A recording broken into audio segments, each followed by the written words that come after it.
Hello friends, welcome to our channel. আমাদের চ্যানেলে কিন্তু তোমাদের সবাইকে স্বাগত।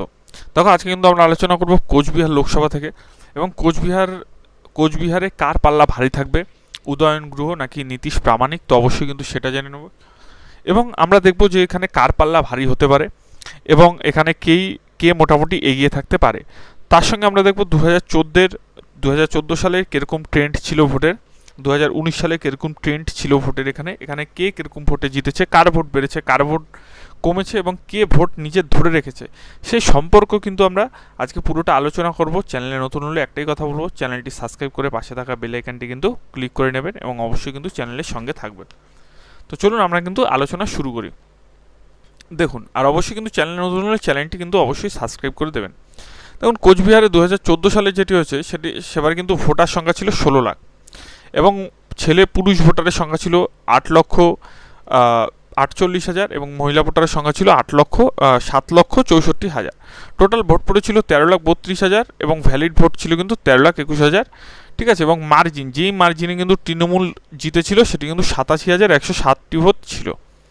এবার দেখা যাক, টিএমসির কিন্তু ভোট পার্সেন্টেজ ছিল 39.9। তারপরে কিন্তু এআইএফপির কিন্তু ভোট পার্সেন্টেজ ছিল 33.3,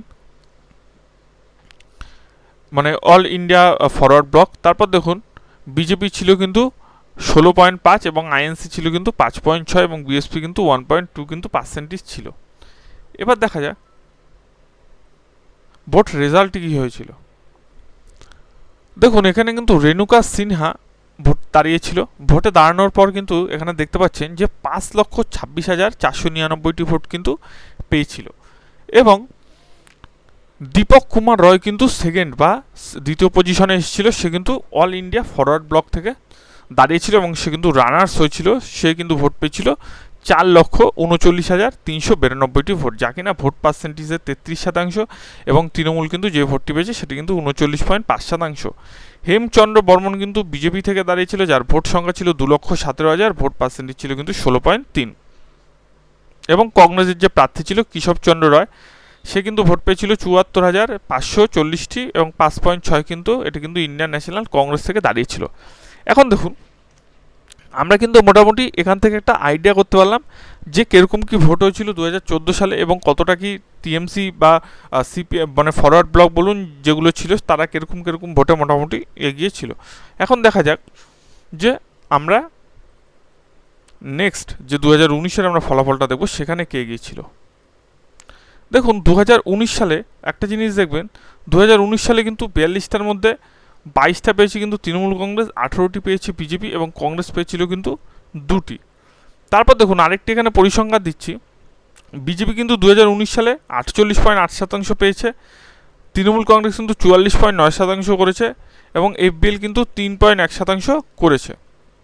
এবং 2019 সালে ভোটারের সংখ্যা কিন্তু বেড়েছিল 16,87,000 এবং পুরুষ ভোটার কিন্তু 8,68,000, মহিলা ভোটার কিন্তু 8,18,000। টোটাল ভোট হয়েছিল কিন্তু 15,24,000 কিন্তু টোটাল ভোট, এবং নীতিশ প্রামাণিক যে মার্জিনে জিতেছিল সেটা কিন্তু 54,231টি ভোটে কিন্তু জিতেছিল। এবার দেখা যাক যে প্রথম বছর কিন্তু ভোট পার্সেন্টেজ তৃণমূলের কত ছিল। তৃণমূলের কিন্তু ভোট পার্সেন্টেজ ছিল 39%, 39.9, প্রায় 40। সেখান থেকে কিন্তু টিএমসি ভোট অনেক বাড়িয়েছে এবং সেখান থেকে করেছে 44.9%। আমি যেটা বারবার বলছি প্রত্যেকটা ভিডিওতে, যে দেখুন তৃণমূলের ভোট কিন্তু তৃণমূল কিন্তু ধরে রেখেছে। তৃণমূলের ভোট কিন্তু তৃণমূল প্রত্যেক বছর কিন্তু ধরে রেখেছে, উল্টে বেড়েছে। কিন্তু সিপিএমের ভোট কিন্তু কমে গিয়ে যেটি হয়েছে বেশিরভাগ জায়গায়, যে বিজেপির কিন্তু বেশিরভাগ রেজাল্টই বেড়ে গেছে, অর্থাৎ এদিকের ভোট যে এদিকে গেছে এটা কিন্তু বোঝা যাচ্ছে। এবার দেখুন আরেকটি জিনিস, এখানে নিশ্চিত প্রামাণিক কিন্তু ভারতীয় জনতা পার্টি 2019 সালে পেয়েছিল 7,31,000 ভোট, সেখানে কিন্তু তৃণমূল কংগ্রেস পেয়েছিল 6,77,363টি ভোট। এখান থেকে আমরা পরিষ্কার একদম বোঝা যাচ্ছে যে টিএমসির ভোটটি অনেক বাড়িয়েছে।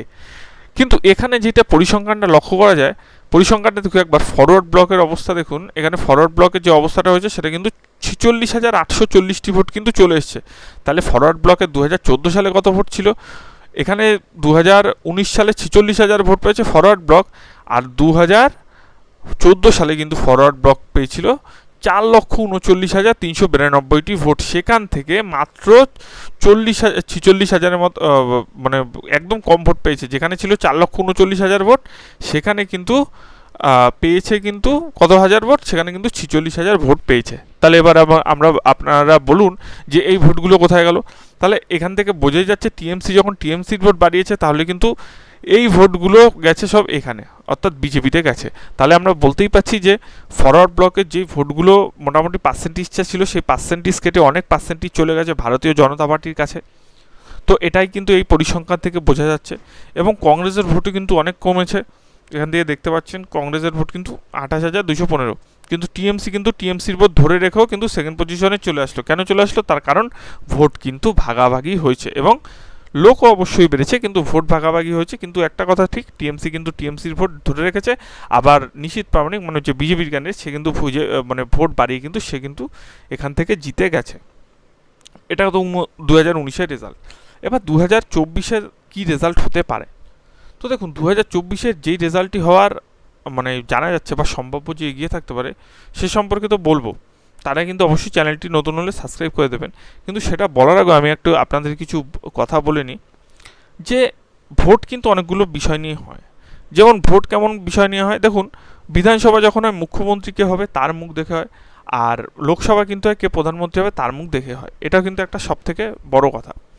এবার এখানেও একটা কথা আছে যে আমাদের রাজ্যে বিধানসভা ভোট হওয়ার পর কিন্তু অনেকগুলো ভোট গেছে, পঞ্চায়েত গেছে, পৌরসভা গেছে, অনেক ভোট গেছে। সেখানে বেশিরভাগ ক্ষেত্রে দেখা গেছে টিএমসি এগিয়ে ছিল। এখন কথা হচ্ছে আবার সেকেন্ড পজিশনে ছিল পঞ্চায়েত ভোটে কিন্তু সেকেন্ড পজিশনে বেশিরভাগ জায়গায় ছিল কিন্তু সিপিআইএম। এখন দেখা যাচ্ছে এখান থেকে ভোটে মোটামুটি কে এগিয়ে থাকতে পারে। আবার এখানে দেখা যাচ্ছে লোকসভা ভোটে নিশীথ প্রামাণিকও 2019 সালে অনেক ভোট বাড়িয়ে নিয়েছে। এখন ভোট কিন্তু অনেকগুলো জিনিসের উপর কিন্তু ডিপেন্ড করে। কী কী জিনিসের উপর ডিপেন্ড করে? একটা প্রধানমন্ত্রী বা মুখ্যমন্ত্রী সে রাজ্যে বা মানে ইন্ডিয়াতে কী কী কাজ করেছে প্রথমত, এবং শেষে কী দুর্নীতি করেছে, এবং কী কী দুর্নীতি সামনে এসছে ভোটের আগে, সেই সবও একটা কথা। তো সেই সব সমস্ত জিনিস নিয়ে কিন্তু একটা ভোট হয়, এবং ভোটের কিন্তু পরিসংখ্যান বা রেজাল্ট সেখান থেকে কিন্তু অনেকটা মোটামুটি চলে আসে যে মোটামুটি ভোটটি কী হতে পারে। এবং দেখুন আরেকটি কথা আমরা জানাচ্ছি, 2024 সালে যেভাবে মানে দেখা যাচ্ছে যে 2019 সালে কিন্তু প্রচুর ভোট বাড়িয়েছিল, তার কারণ যেই বিজেপির ভোট ছিল কিন্তু 18টি, যেই বিজেপি কিন্তু 2016 সালে ছিল 2টি কি 4টি এরকম কিন্তু ছিল, সেখান থেকে কিন্তু উঠিয়ে টোটাল কিন্তু 18টি কিন্তু হয়েছে টোটাল, ঠিক আছে 2019 সালে। তো এই বছর এটাই দেখা যাচ্ছে এর থেকে কি বাড়বে, তার কারণ কিন্তু বিধানসভা ভোটও কিন্তু দেখা গেছে 77টা পেয়েছিল, কিন্তু 77টা কে পেয়েছিল? বিজেপি কিন্তু পেয়েছিল 77টা, ঠিক আছে। এবং মমতা ব্যানার্জির সরকার কিন্তু এসেছিল রাজ্যে। এবং এই বছর কিন্তু দেখা যাক যে কে এগিয়ে থাকবে। তো সম্ভাব্য আমরা ফলাফল যেটি ডিসকাস করছি, দেখুন এখানে যে দুজন ক্যান্ডিডেটের কিন্তু হাড্ডাহাড্ডি টক্কর, এখানে কিন্তু 50-50 বলা যায়। এখন যা পরিসংখ্যান দাঁড়িয়েছে এইখানে কোচবিহারে কিন্তু 50-50 আশা করা যাচ্ছে যে কোচবিহারে কী হতে পারে। দেখুন নীতিশ প্রামাণিকের যে ওখানে সংগঠন, নীতিশ প্রামাণিকের কিন্তু সংগঠন ওখানে একটু বেশি। আমরা যেহেতু এটা সম্ভাব্য একটা ফলাফল প্রকাশ করব, সেই হিসাবে আমরা ডিসকাস করব যে এখানে কে এগিয়ে থাকতে পারে। আমি এখানে কিন্তু একটুখানি হলেও কিন্তু এগিয়ে রাখবো কিন্তু নিশীথ প্রামাণিককে, কিন্তু তাই বলে কি উদয়ন গুহকে এগিয়ে রাখবো না? না, একদমই না। উদয়ন গুহ কিন্তু এগিয়ে থাকবে। কেন এগিয়ে থাকবে? দেখুন টিএমসি, আমি বারবার দেখাচ্ছি, টিএমসি কিন্তু নিজেদের ভোট নিজেরা কিন্তু ধরে রেখেছে। এই সিপিএমের ভোট বা ফরওয়ার্ড ব্লকের ভোট কিন্তু অনেকটা কিন্তু আমরা দেখেছিলাম যে বিজেপির কাছে চলে গেছিলো, এবং সেই ভোট যদি কাটাকুটি না হয়, সেই ভোট যদি বিজেপির কাছে মোটামুটি চলে যায়, তাহলে কিন্তু এখান থেকে কিন্তু এগিয়ে থাকবে নিশীথ প্রামাণিক। আর টিএমসির ভোট যেভাবে ধরে রেখেছে সেইভাবে যদি আবার ধরে রাখতে পারে, তাহলে কিন্তু এখানে কিন্তু এগিয়ে যাওয়ার সম্ভাবনা কিন্তু উদয়ন গুহর। তো আপনারা কমেন্ট সেকশনে কমেন্ট করে বলুন মোটামুটি কে এখানে এগিয়ে থাকতে পারে। এবং অবশ্যই কিন্তু পুরো ভিডিওটি দেখে থাকলে অবশ্যই একটি লাইক, আর চ্যানেলটি কিন্তু অবশ্যই সাবস্ক্রাইব করে নেবে। সম্পূর্ণ ভিডিও দেখার জন্য কিন্তু অসংখ্য ধন্যবাদ।